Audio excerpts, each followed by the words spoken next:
આ બાજુ કચ્છના રાપરમાં ચકચાર ત્યારે મચી ગઈ કે જ્યારે સર્વે કરવા આવેલા કેટલાક યુવાનો ગાયબ થઈ ગયા। 3 યુવાન હતા, જેમાં એક અધિકારી કક્ષાનો પણ વ્યક્તિ હતો અને અચાનક ગાયબ થઈ જતા હોહા થઈ ગઈ હતી। એમને શોધવા માટેનું સર્ચ ઓપરેશન શરૂ કરવામાં આવ્યું છે। સર્વે માટે આ 3 યુવાનો આવ્યા હતા અને અચાનક ગુમ થઈ ગયા। ક્યાં જતા રહ્યા, જમીન ખાઈ ગઈ, આકાશ ગળી ગયું, એ અત્યારે પોલીસ શોધી રહી છે।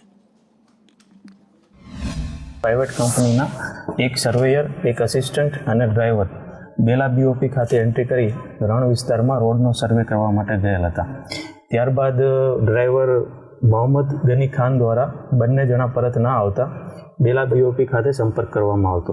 બાલાસર પોલીસ તથા બીએસએફ તથા ફોરેસ્ટ આ તમામ અધિકારી સ્ટાફ સાથે રણ વિસ્તારમાં જે ગુમ થનાર છે અર્નબ પાલ, સુનિલ પાલ, જાતે પાલ, મૂળ પશ્ચિમ બંગાળ, આની હાલ સર્ચ ચાલી રહી છે અને હજી સુધી મળી આવેલ નથી। આ સંદર્ભે પોલીસ તથા ફોરેસ્ટ અને બીએસએફને સાથે રાખી એરિયાનો ડ્રોન સર્વેલન્સ હાલ કરવામાં આવેલ છે।